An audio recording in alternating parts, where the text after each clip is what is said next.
महाप्रसाद असतो त्यांचा, तो महाप्रसादच म्हणजे ते आल्यानंतर बंदच केलं. तर ही गोष्ट मला बिलकुल नाही आवडली. म्हणजे हे म्हणजे असं असं वाटायला लागली बाबा नक्की महाराष्ट्रच आहे का काय आहे, म्हणजे तुम्ही पैसे आहेत म्हणून कसंही वागणार असं वगैरे, हे खूप बेकार वाटलं. म्हणजे हे त्यांनी नाही केलं पाहिजे होतं तसं. लालबागच्या राजाचं अन्नछत्र बंद केलेलं आहे, जे कधीही झालेलं नव्हतं. पण मराठा आंदोलन तिकडे येऊन जेवण करू नये म्हणून त्यांनी अन्नछत्र बंद केले. त्याबद्दल काय बोलणार तुम्ही? खूप पहिल्यापासून डिसाईड केलेलं होतं की मला फक्त देवाचं जे कार्य आहे, मला फक्त त्या कार्यामध्ये मदत करायची. म्हणजे जी जास्तीत जास्त मला लोकांची मदत करता येईल ना, जास्तीत जास्त मला फक्त लोकांची मदत करायची आहे, बस माझं हेच आहे फक्त. आणि हे पण असं नाही की आता झालं या पावसाळ्यामध्ये, खूप अगोदरपासूनच आहे. आता हे शेकापची सरकार असो किंवा काय, आता बेकार आहे. गाईज इथून बघा, म्हणजे मी तुम्हाला सांगेल की इथं तर खेर लाईट आहे, पण अर्धा रोड तुम्ही बघाल ना, अर्ध्या रोड मध्ये अशी लाईटच नाही.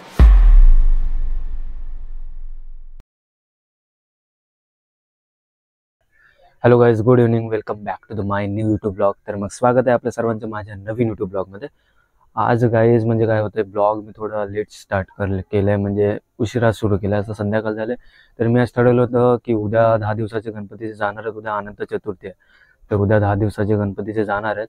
म्हणून मी डिसाईड केलं की आदल्या दिवशी मी जे आहे अलिबागचा राजा जो बघायला जाईल. आता अलिबागचा राजा, आमच्या अलिबागमध्ये पण एक अलिबागचा राजा असतो. तिथे असेल अलिबागच्या राजासारखी गर्दी नसते. आणि गर्दी नसते म्हणजे ते तेवढं वेळ पण नसतं तिथे. आपलं नॉर्मली जसं गणपती असतो ना, घराचा गणपती, तसंच सर्वजण तिथे येतात आणि आपले जे नॉर्मली जसं प्रार्थना वगैरे करतो ना आपण, तसं सर्वजण करतात. एक मिनिट,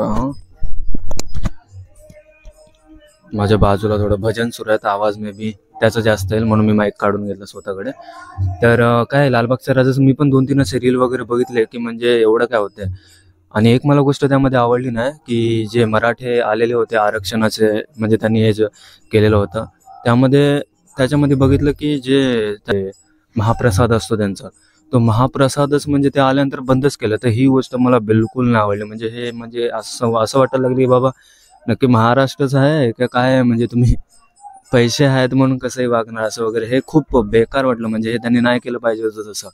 बोलणार तुम्ही, कुठून आला तिथे? मी बीडवरून आलोय. माझं नाव धनंजय तांबुरे. मी पाटलांचा कट्टर समर्थक आहे आणि जोपर्यंत पाटील इथून हलत नाही तोपर्यंत आम्ही मुंबई कसली सोडणार नाही. आणि लालबागच्या ट्रस्टवाल्यांना मला सांगायचंय, तुमच्या अख्ख्या मुंबईला ट्रस्ट सोडून द्या. तुमच्या अख्ख्या मुंबईला 15 दिवस जेवण पुरवलं एवढं आमच्या गाव खेड्यातल्या मराठा बांधवांनी पाठवून दिले. तुमचं अन्नछत्र चालवायची ताकद आमच्यात आहे. एक वेळ लालबागच्या राजाचं अन्नछत्र बंद केलेलं आहे, जे कधीही झालेलं नव्हतं. पण मराठा आंदोलन तिकडे येऊन जेवण करू नये म्हणून त्यांनी अन्नछत्र बंद केले. त्याबद्दल काय बोलणार तुम्ही? हे याच्यामध्ये पण राजकारण केलं जातंय मुद्दामून. ज्यावेळेस की मराठा आंदोलक इथं मुंबईमध्ये दाखल होणार आहेत, ते एक चाल आहे, शासनाची एक चाल आहे. आणि पोटाची आपदा व्हावी, जर आपदा झाली तर लवकर परत गावाकडे जातील, ह्या उद्देशानं अन्नछत्र बंद केलेलं होतं. परंतु जे आलेले होते आले आणि तुम्ही महाप्रसादच बंद केलात, आणि ते एकदम चुकीचं झालं. म्हणजे ते नाही करायला पाहिजे. त्यामुळे आता मी तर स्वतःहून डिसाईड केलेलंच आहे की बाबा मी कधी असं, एक तुम्हाला खरं सांगतो, मी फक्त आणि फक्त माझा घराचा गणपती असतो ना, त्यामध्ये नेहमी गणपती जेव्हा त्याच्यामध्ये इन्व्हॉल्व असतो. माझे जे नातेवाईक आहेत त्यांचे 1-2 असे गणपती वगैरे बघायला जातो. असं नाही की मला जायचंच आहे. तर मी जे आहे देवाचं आपल्या मनापासून, माझं एकच आहे, मी खूप पहिल्यापासून डिसाईड केलेलं होतं की मला फक्त देवाचं जे कार्य आहे, मला फक्त त्या कार्यामध्ये मदत करायची. म्हणजे जी जास्तीत जास्त मला लोकांची मदत करता येईल ना, जास्तीत जास्त मला फक्त लोकांची मदत करायची आहे, बस माझं हेच आहे फक्त. तर म्हणजे मी ठरवलेलं आहे की बाबा मला आता लालबागचा राजा आहे ना, तो मी कधी बघायला नाहीच जाणार आहे. हे तर पहिल्यापासून होतं, पण आता प्रॉपर मी ठरवलं की लालबागचा राजा जो आहे ना, मी कधीच नाही बघायला जाणार.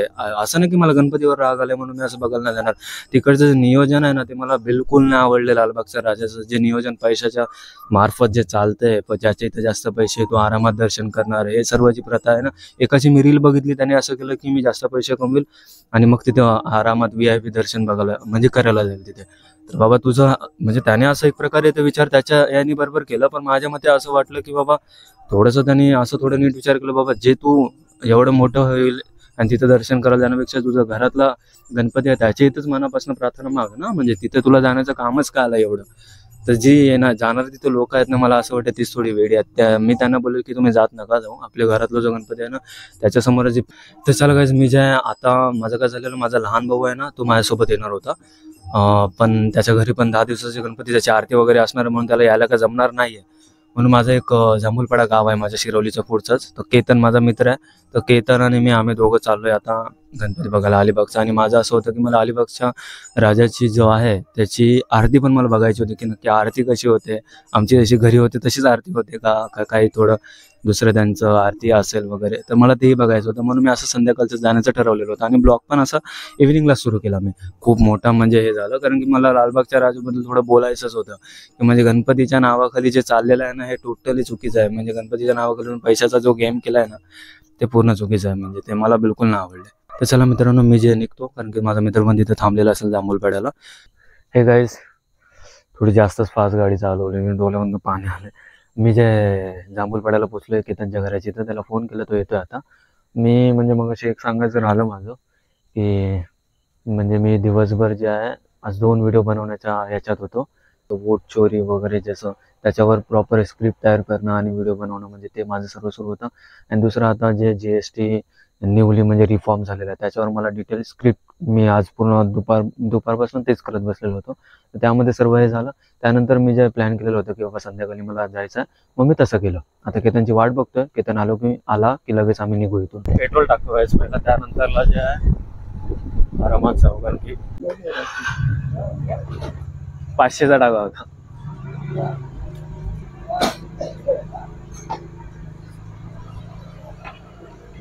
हे गाईज आम्ही पेट्रोल टाकला पण रस्त्यात जे खूपच जोरात अचानक पाऊस झाला म्हणून तर बाजूला थांबलोय. बघू शकता केतन पणच केतनलाच दिली गाडी तूच चालव थोड्या वेळ गाडी. केतन एक गोष्ट बोलला मला की गाडी म्हणजे जाम स्मूथ चालते मस्त चालते म्हणून.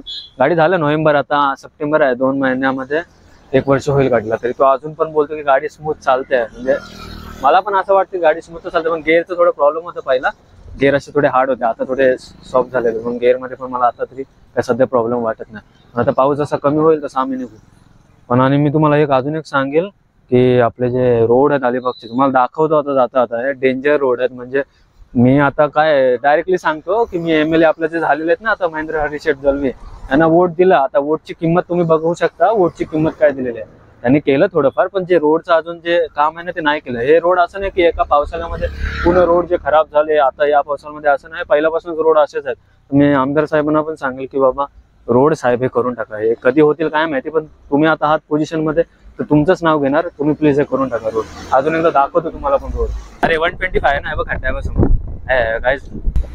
हे बघा गाईज हे आहेत आपल्या अलिबागचे रोड.